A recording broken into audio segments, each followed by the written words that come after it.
History is usually told as a collection of remarkable people. I prefer to ask a quieter question. What sort of world made them possible? In this episode, we are looking at Persia, not as an empire defeated by Alexander, not as a civilization caught off guard, but as a power deliberately constructed to govern distance, difference, and time.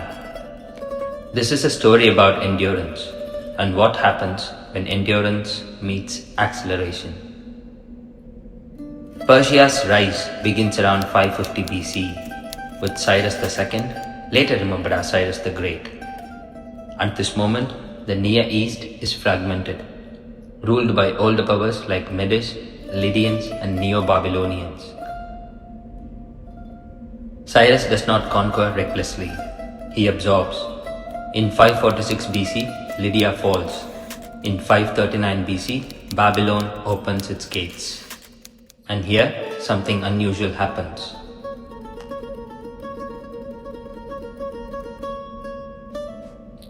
Cyrus does not sack Babylon. He restores temples, respects local gods, allows displaced people to return home. Centuries later, this approach will be summarized in the Cyrus cylinder, which presents power not as domination, but as stewardship. Cyrus seems to understand a quiet truth, that power lasts longer when it does not humiliate. After Cyrus's death in 530, the empire passes briefly through instability. His son, Cambyses II, conquers Egypt in 525 BC, adding another ancient civilization to Persian rule. But conquest alone is not enough.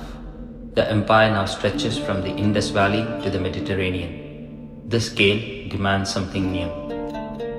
That task falls to Darius I, who takes power in 522 BC. Darius is not remembered for dramatic battles. He is remembered for organization. He divides the empire into satrapies. Each region is governed locally but overseen by a royal official. Taxes are standardized, weights and measures are unified, coinage introduced, and law was formalized.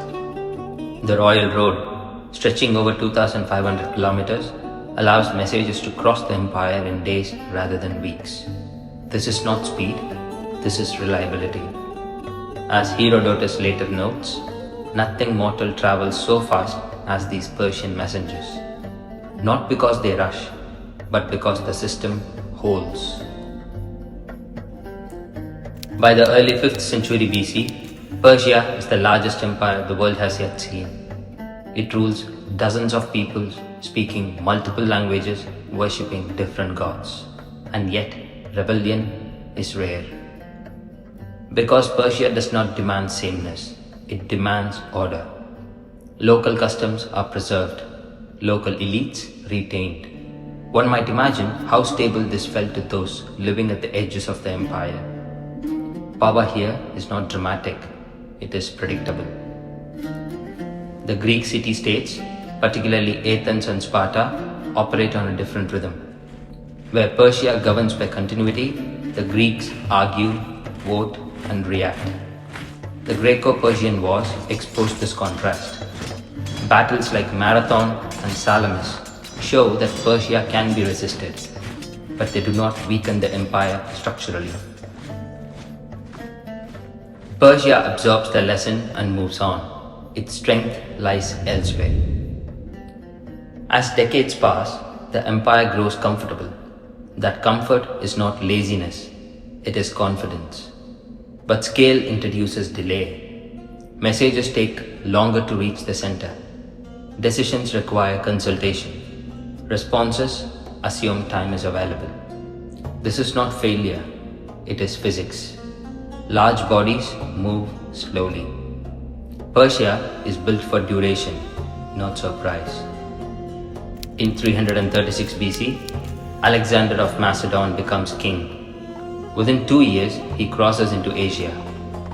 This is not a gradual pressure, it is sudden movement. At Granicus, then Issus, and finally Gaugamela, the two logics collide. Persia fields larger armies. Alexander compresses decision making. Speed changes the battlefield before strategy can adjust. As Plutarch later reflects, Alexander fought not against men, but against time. Darius III inherits an empire designed to govern, not sprint. He must consider provinces, allies, and supply lines, whereas Alexander considers only the direction. When Darius retreats, it is not cowardice, it is calculation. But calculation requires time. Alexander does not grant it. By 330 BC, Darius is dead, and the Persian center dissolves. Persia does not vanish. Cities remain, officials continue working, records survive. This is not collapse, it is decapitation. The empire depended on stable center. Speed removed it and did not replace it. After Alexander's death in 323 BC, the territory fractures amongst his generals. Persia becomes a prize, not a polity. Persia shows us that order creates depth, administration creates endurance, and tolerance creates stability. But also that scale delays reaction, endurance assumes continuity, order struggles when history accelerates. It is worth asking not whether Persia was too slow, but whether any empire built for patience can adapt instantly to speed. Persia was not weak. Alexander was not invincible. Each matched or mismatched their moment.